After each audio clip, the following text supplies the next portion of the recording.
mergulhando na psique de Adam Smasher, sob a ótica da psicologia da desumanização e da filosofia da técnica.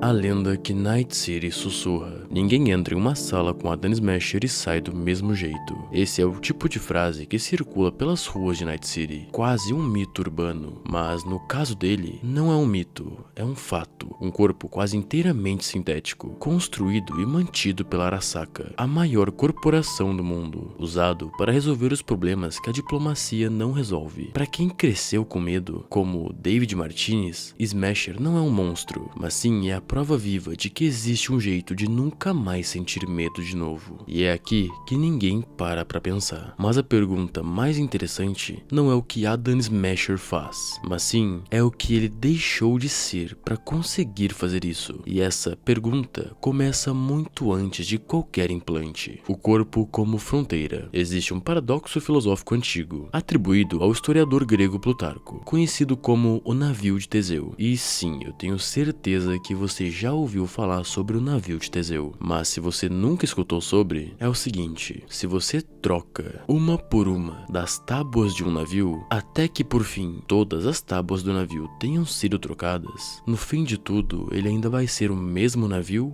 ou vai ser um navio novo, um navio diferente, um outro navio. E Adam Smasher é esse paradoxo levado ao limite biológico. Praticamente cada parte orgânica dele foi substituída por peças mecânicas, ao ponto de ser chamado de Full Borg, um corpo quase 100% artificial. A pergunta não é mais sobre um navio, mas sim é sobre onde termina o Adam e onde começa o Smasher. O filósofo alemão Martin Heidegger, em seu ensaio A Questão da Técnica, descreve como a tecnologia moderna não apenas nos ajuda, ela nos enquadra dentro de uma lógica de utilidade, transformando pessoas, recursos e até corpos em best-end, algo como um estoque disponível para uso. E ele chamou esse processo de Gestel, a armação que organiza o mundo como reserva funcional. E sob essa ótica, o corpo de Smasher parou de ser uma extensão dele mesmo, muito antes de deixar de parecer humano. Ele virou um recurso mantido, calibrado e substituído pela Arasaka sempre que necessário, exatamente como se troca uma peça de uma máquina industrial. A diferença é que essa máquina um dia teve vontade própria, o que nos leva para um terceiro bloco da análise, a dissolução do eu. No universo de Cyberpunk, existe um termo para quando alguém perde o controle depois do excesso de implante, a famosa cyberpsicose. É ficção, mas o mecanismo psicológico por trás dela não é inventado. Ele existe de fato, mas com outro nome na psiquiatria real. O transtorno de despersonalização e desrealização, descrito no DSM-5, é uma condição dissociativa real, na qual a pessoa se sente como uma observadora distante do próprio corpo, dos próprios pensamentos e das próprias ações, como se estivesse assistindo a si mesma de fora. A pesquisadora Daphne Simon, uma das principais referências clínicas no estudo dessa condição, descreve esse estado como uma quebra no fio contínuo que normalmente une a identidade, memória e emoção. Em Adam Smasher, esse processo não aconteceu de uma vez, aconteceu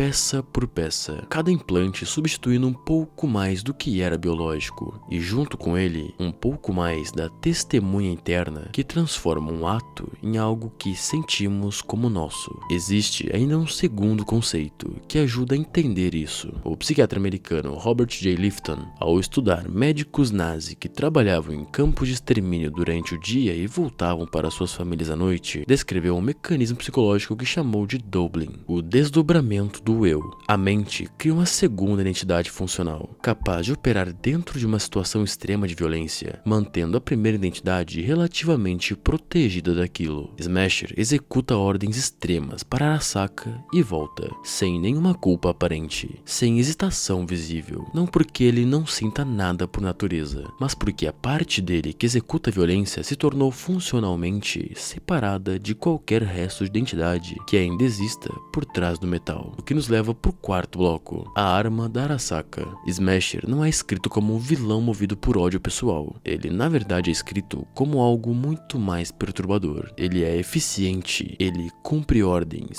ele resolve o problema que foi pago para resolver, sem parecer se perguntar sobre o peso moral do que está fazendo. A filósofa política Hannah Arendt, ao cobrir o julgamento do oficial nazi Adolf Eichmann, criou o conceito de banalidade do mal. Para ela, o mal nem sempre tem cara de monstro. Às vezes tem cara de funcionário competente, alguém que parou de refletir sobre a função que exerce dentro de uma estrutura maior e simplesmente cumpre o seu papel dentro da engrenagem. Essa é a chave para entender Smasher dentro da Arasaka. Ele não precisa de ódio para ser perigoso, ele só precisa continuar sendo útil, e a corporação garante que ele nunca precise pensar demais sobre isso. Quanto menos ele questiona, mais valioso ele é para quem o mantém funcionando. O que nos leva para o quinto bloco, a autoexploração perfeita. Existe uma ideia que muda completamente como enxergamos Smasher. Em algum momento, ele escolheu isso. Ninguém o forçou a se tornar a arma perfeita. Ele foi se otimizando, implante após implante, até não sobrar quase nada que não pudesse ser substituído em nome do desempenho. O filósofo sul-coreano Byung-Chul Han, em Sociedade do Cansaço, descreve o sujeito contemporâneo como um sujeito de desempenho que não é mais obrigado a se sacrificar por outros, mas se explora a si mesmo voluntariamente em nome da produtividade. Segundo ele, esse sujeito se torna ao mesmo tempo algoz e vítima de si próprio. Smasher é o sujeito de desempenho levado ao extremo absoluto, um corpo transformado inteiro em capital, otimizado até não existir mais um estado de repouso possível. Mas agora, eu preciso falar com você que tá me escutando agora, que tá assistindo esse vídeo, por qualquer plataforma que seja, e eu quero que você preste bem atenção no que eu vou falar agora, porque é aqui, nesse exato momento, que a história dói de verdade. David Martinez olhava para Adam Smasher e via a liberdade. Ele via alguém intocável, alguém que nunca mais precisaria ter medo. Isso era visível nos olhos do personagem e em como ele recitava muitas vezes durante a obra o quão lendário era Smasher, o quanto Smasher era uma lenda viva, o quanto Smasher era especial, assim como o próprio David gostaria de ser especial e tentava se convencer disso. Mas Smasher não é livre, ele é possuído, uma arma que Arasaka aponta para onde for preciso, sem precisar perguntar o seu consentimento, porque a parte dele capaz de negar já foi substituída há muito tempo. Mas David não sabia disso, ninguém sabe. E dito isso, eu gostaria de te fazer uma pergunta. E se aquilo que você mais admira na força de alguém for, na verdade, o último sintoma visível de tudo que essa pessoa perdeu para chegar até ali? A tragédia de Adam Smasher não é ele ser mau, mas na verdade é que, em algum ponto perdido no tempo, ele foi só mais alguém tentando sobreviver. E ele ficou tão bom nisso que sobreviver substituiu tudo o que fazia dele uma pessoa. O que leva a gente pro sétimo bloco. O que resta quando tudo pode ser substituído? Você que tá me assistindo agora ou me escutando, você não precisa de nenhum implante cibernético para reconhecer esse processo. Toda vez que você troca descanso por produtividade, sentimento por eficiência, presença por performance, você está fazendo, numa escala muito menor e muito mais lenta, exatamente o que Arasaka faz com Adam Smasher. Aquele trabalho da faculdade antes de dormir, aquele vídeo não editado, aquele trabalho quase pronto antes da hora de sair do trabalho, aquela estudada rápida durante o intervalo do trabalho ou almoço, isso tudo te sobrecarrega de uma maneira que você nem sequer imagina. Durante cada dia que passa, mesmo sendo biologicamente completo, sem implantes, sem cibernética, você está sendo mais máquina do que humano, mais máquina do que uma pessoa viva, vivendo completamente no automático, buscando resultado, performance e entrega. Mas a pergunta que fica então não é sobre Night City nem sobre cibernéticas, é sobre você. Quantas partes de si mesmo você já trocou para se tornar útil o suficiente? E se você